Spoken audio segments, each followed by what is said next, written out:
You're listening to the Valley Labor Report with David Story and Jacob Morrison. Look, 2021 is a new year. Everybody had a terrible 2020. A lot of folks are going to be making... Not everybody had a terrible 2020. Yeah, well... I mean, Elon Musk overtook Jeff Bezos as the richest. I mean, there's a lot of corporatists out there that one or two people had a great 2020, but working people did not have a good 2020 for a myriad of reasons. And there's a lot of folks out there making New Year's resolutions. I encourage that, make because here's the secret. 2021 is not going to be better than 2020 if we don't make it better. We've got to we as a collective society, we shape the world that we live in. We create the world that we live in, and so a lot of folks are feeling really overwhelmed. They're feeling despair kind of at the direction of the country, at the at the actions of their countrymen last week, and they don't know what to do. They don't know what the next steps to take are. And here's what I would encourage you to do. I would encourage you to consider joining. If you've got a union at your workplace and you're not a part of it and you're listening to this show, I don't know what to tell you. You need to call in and we need to have a chat.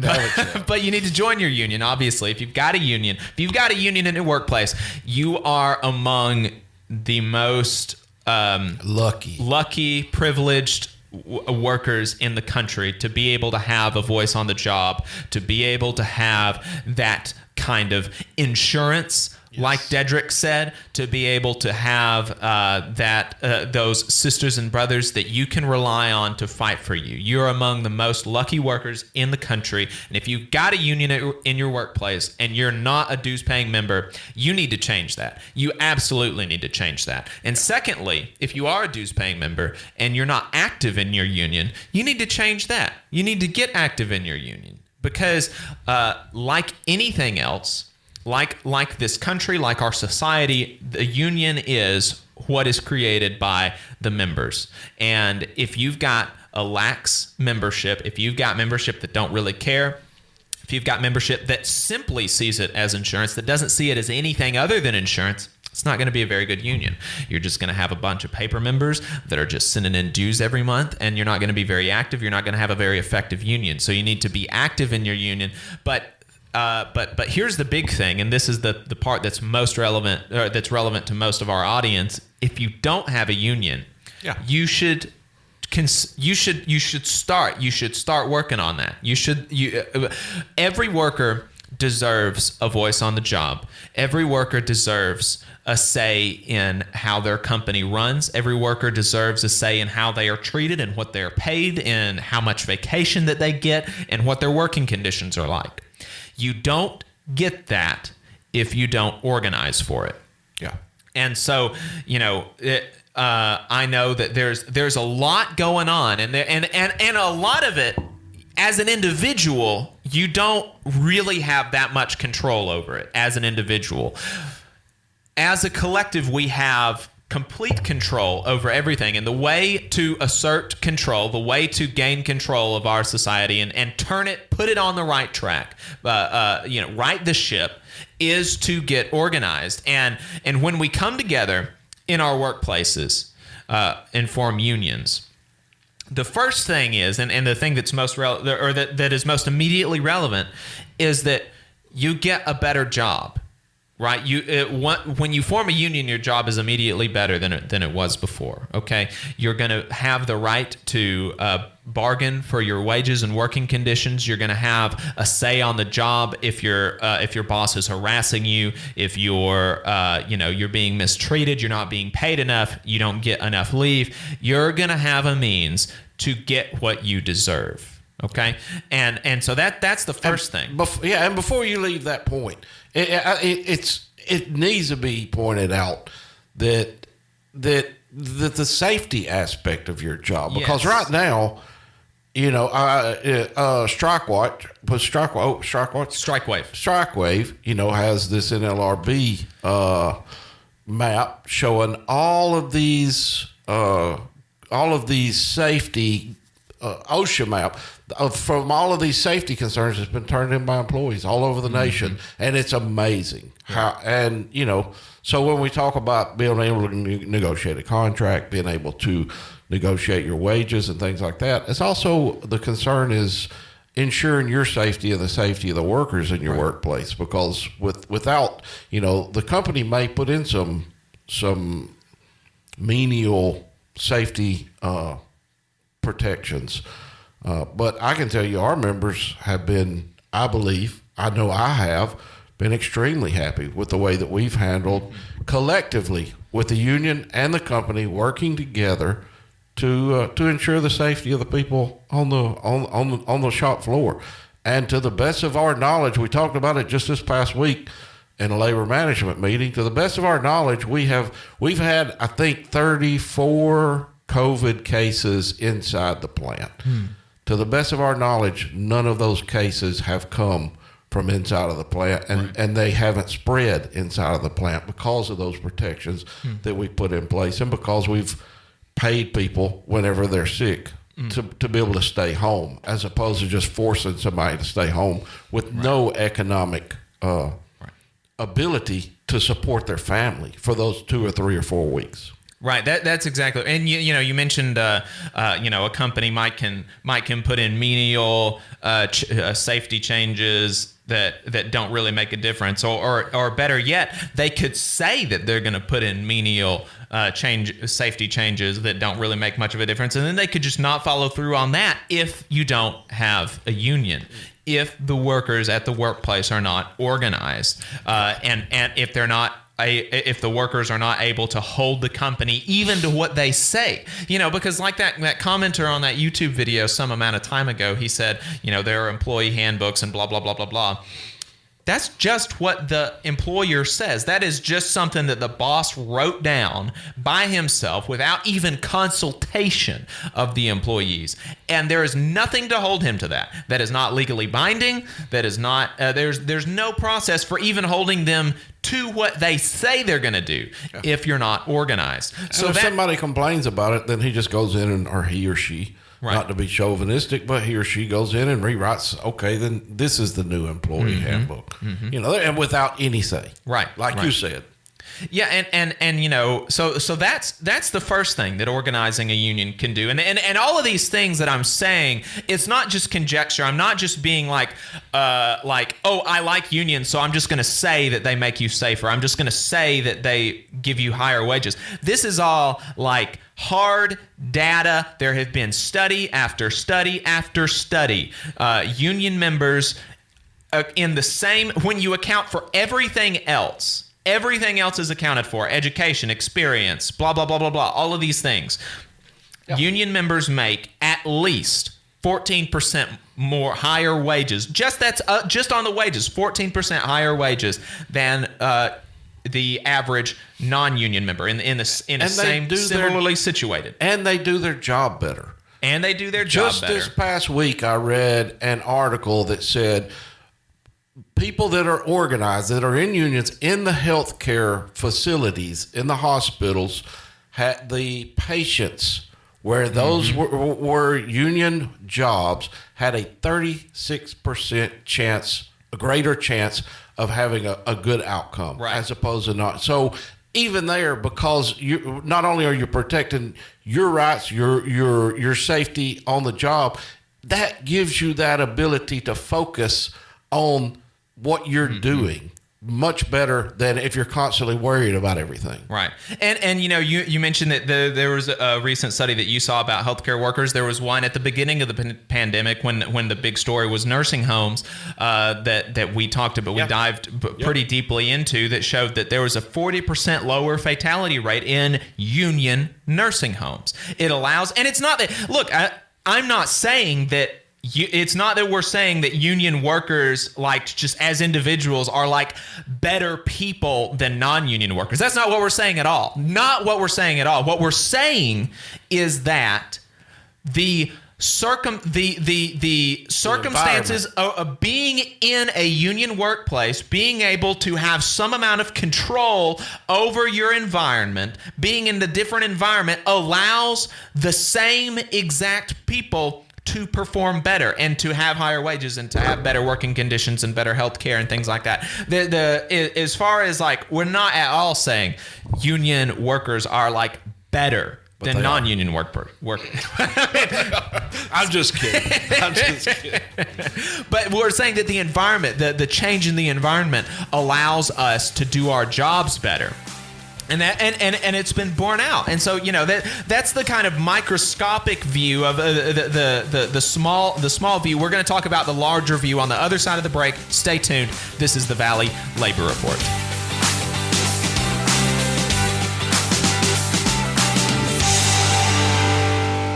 You're listening to the Valley Labor Report with David Story and Jacob Morrison. You call the principal J-Rig, add it up. You call the fire, add it up. You call the principal J-Rig, add it up. You call the fire. You call yourself a girl. All right, folks, welcome back to the Valley Labor Report. My name is Jacob Morrison. My co-host is David Story. If you want to talk with us, the phone number is 1-866-494-9866. Again, that phone number is 1-866-494-9866. So before the break, we were talking about, good time to get active in your union. It's a good time to join a union if you've got one in your workplace, and it's a good time to form a union if you don't have one. And we talked about on the local level at your workplace, just for you and your coworkers, why it's a good thing. We talked about the fact, not the opinion, not my belief, not my conjecture, the fact that you get better wages, you get better working conditions, you're going to have better health care, you're going to better retirement, you're going to be able to perform your job better, you're going to be able to be a better worker, and that's especially relevant for people that like really care about their jobs, that really are invested in their jobs, like healthcare workers, like those type of folks that really care about the people that they do that they provide a service for. Very relevant, because I know I have friends that are nurses that it really hurts them that their hospital administration is impeding their ability to do their job well by not hiring enough nurses, or by making them work too much, or by any number of things. Not providing them with the proper safety gear. Right. And so, it'll allow you to do your job better, and that's especially relevant if you care about your job. And most people do. Most people do. The fact is, most people do care about their job. That's exactly right. And so, we talked about all of that, but my segue into it was, if you're feeling if you're feeling down about the direction of our country, if you're feeling overwhelmed, you don't know what to do to make your country better. That was my segue into it, was that if you're feeling that way, you should form a union. And I started talking about these things that, look, it's going to make your life better just on kind of the local level, but how does it relate to these bigger issues that are happening in our country? How does it relate to all of these other things? And the way that it relates is that when you organize, when you have a union, you, in all likelihood, you're going to join a larger organization like AFGE, which represents federal employees across the country. We have more than 700,000 members. You're going to join the Machinists Union, who has more than 500,000 members across the country, and in Canada and in Mexico, I believe. Not Mexico, and in Canada. That you're joining a big institution that has a history, that and you're going to be able to join together with those folks to demand things for people like you, not even people in professions that are like you, but just working people. Because you as an individual, like let's say you write your congressperson for this or that reason or whatever, you should do that. That's fine. You should do that. But what if you get, 1,000 people at your that are at your workplace that write to your congressperson? Or what if you get 1,000 people that are willing to knock on doors for this or that candidate, or to knock on doors for this or that issue or this or that ballot initiative? Here again is something that studies have borne out. This isn't just conjecture. When you have higher union density in a district, the politician representing that district is going to be more malleable to the demands of working people. There have been regression analysis, I believe is the word, of the votes of people and controlling the votes of representatives, controlling for everything else, and just looking at what union density does to a representative's voting record. And what it does is it makes them more likely to support the things that most of the people in the district support. Okay? So, if you've got a district where 70-80% of the people support a $15 an hour minimum wage, or 70-80% of the people support $2,000 survival checks, or like 70 or 80% of people in almost every district across this country supported those $2,000 checks, the representatives with higher union density in their districts are more likely to support that process. So David was talking about democracy in the workplace. Unions make democracy at the ballot box more real because they give working people an institution to make their demands known collectively to their representatives. And it's a really good way to put pressure on our politicians that we don't have through other means, that we don't have through just consuming political content on YouTube or on talk radio or by watching CNN or by writing a letter as an individual. Even these communities that we create around political talk shows, they're not nearly as organized, they're not nearly as cohesive as together as workers when we organize in the workplace in unions across districts and across the country and across the states and internationally. But one thing, it also shifts. It shifts that burden that you see in non-unionized communities off of government reliance and on to the free market, which is something that rarely anybody ever wants to talk about, is the unions, the rising tide. The unions shift a lesser paid worker into a more moderately paid worker and allow them those resources to not rely on government assistance so much, which is what you see in a lot of the Walmarts and things like that. That is a drain on everybody. So thanks for tuning in, folks. We really appreciate your time. If you want to see what we're up to throughout the week, get our snide quips about the news of the day, then you should follow us on social media.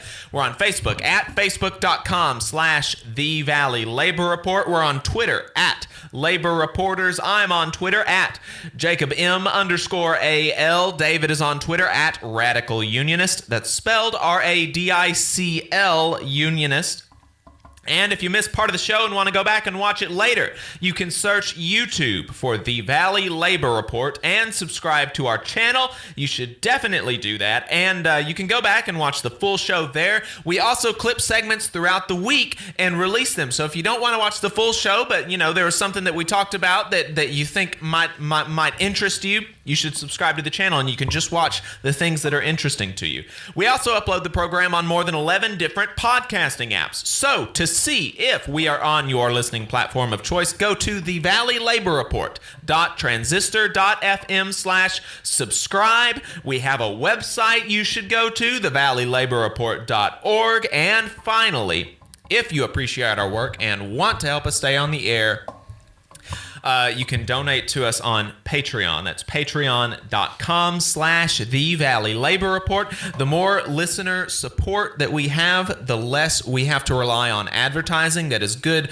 for the long-term stability of the show, as well as enjoyability of the show. I do not enjoy being interrupted by ads, and I'm sure that people listening don't enjoy ads. So, don't like ads, then throw us $1 a month or something. That would be the way to attack that.